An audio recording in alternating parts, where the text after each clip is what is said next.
Alright, today I'm going to give you guys a detailed look at this Threea figure, and the figure I'm showing you guys would be Ambush from Real Steel. And, color. Okay, main colors on this box is cyan and yellow, and on the side here shows Real Steel. And this box is huge. It's about 20 inches in height, and about... how wide is this thing? About 12 inches. So let's open this box up. Okay, and this box has a it's magnetized on the left side, so it's kind of weird where it opens on the left side. And there's the flap, Ambush. Here's some stats about Ambush. And here's a little info about the batteries. And I didn't get the limited edition one, so it doesn't come with that controller. And inside, here's where Ambush would be housed, but of course he's not in there because I have it out already. Alright, and here's Ambush outside the packaging, and let's just go over his height. He stands about 16 inches in height, so he is a tall figure. And yeah, so this is what it looks like from the front. Massive figure, and the detailing on it is amazing. Same with the paint job. I really do like the way they did the rust and the weathering on him. So really amazing. And here's a side view of Ambush. The only thing I don't really like is would be the fist, the two. Right here and there. The paint job on it isn't that great, but other than that, everything else is perfect on him. And here's the back side of Ambush. You see lots of pistons. Almost all of them are working pistons. This guy's amazing. Here's the other side.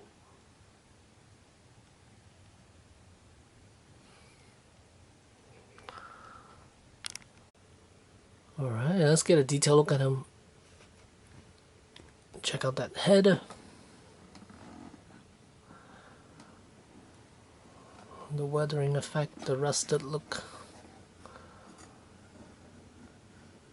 Check out that neck, all the pistons.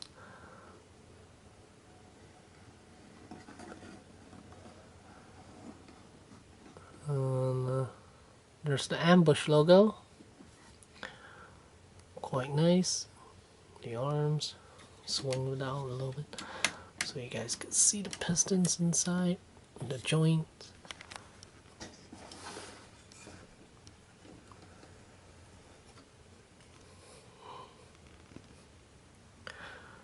There are 4 pistons. When you rotate his arm, these things also rotate, just like that. Abdomen, you can see there are pistons inside. The legs are super stiff.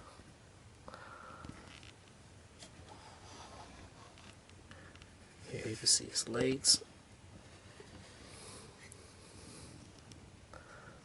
Tons of pistons running through it.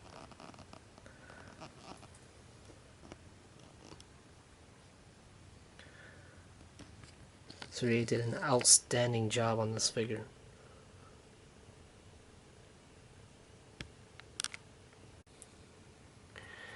Alright, as far as articulation, head is on the ball joint. The main ball joint is right there in the center. Right there. And then these pistons also have ball joints running through them. So when you turn his head, the pistons will move along with it. And the back of his head, you can see there's a tubing that's running through here. This is basically made out of softer rubber, and when you tilt his head or move him around, this thing moves with it. So at least all the way to his back here, like a little piston thing too. And let's see, his shoulder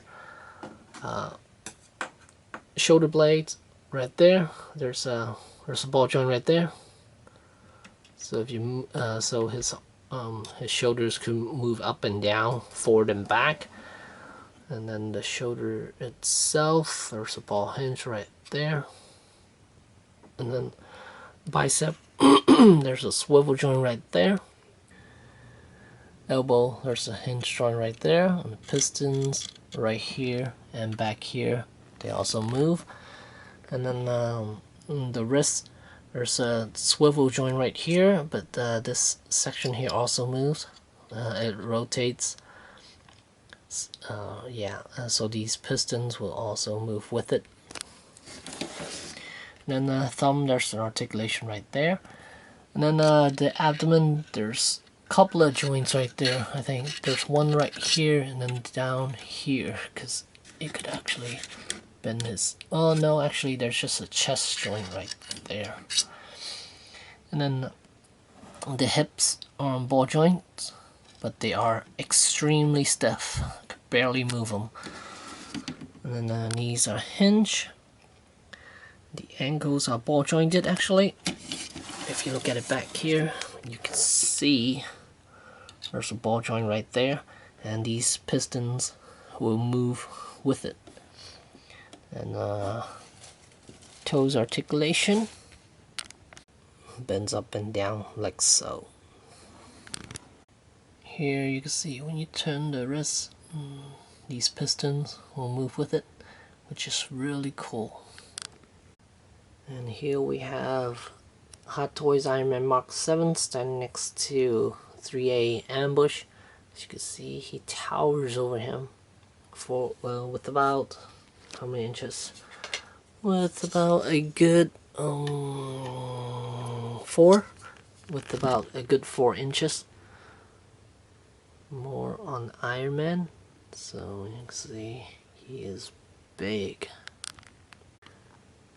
Here you can see kind of what's underneath those platings.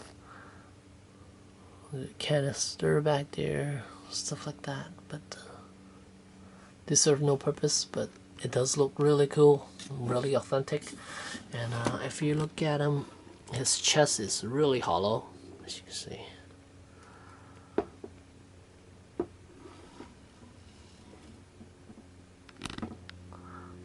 Same with the arms. And for something this big, you would imagine this thing would be really, really heavy, but it's not. He is actually a tad bit heavier than my Mark 7 Hot Toys Iron Man, so given the size, he is definitely light. Same with all the other 3A figures. They tend to be on the light side, even with Carter and even some of the their stylized figures. They all really light. I think it's the plastic they're using, which is a very hard. Well, it's not really it's a hard plastic, but it feels cheaper than the Hot Toy stuff. So that's why it's lighter, I guess. It's more of a model kit type style of plastic, I think. But they are kind of, yeah, it just feels kind of cheaper than the Hot Toy stuff. But their weathering effect, they did an amazing job with it. And I got this off BBTS for about 200. Is it 236 or 244, somewhere around there. You can still find them at BBTS. That's where I got it, and I believe they have the one with the controller as well too. I didn't want to pay extra for the controller. It's not really worth it for me. But yeah, highly recommend this guy if you want to pick him up. If you really like Real Steel, I highly recommend this guy. Out of all the characters, I think I like Ambush the most. I hated Adam. He doesn't look good at all, and most of the villains are like meh to me, but Ambush, yeah, really like him. So yeah, there you go, 3A Ambush from from the movie Real Steel. Thanks for watching.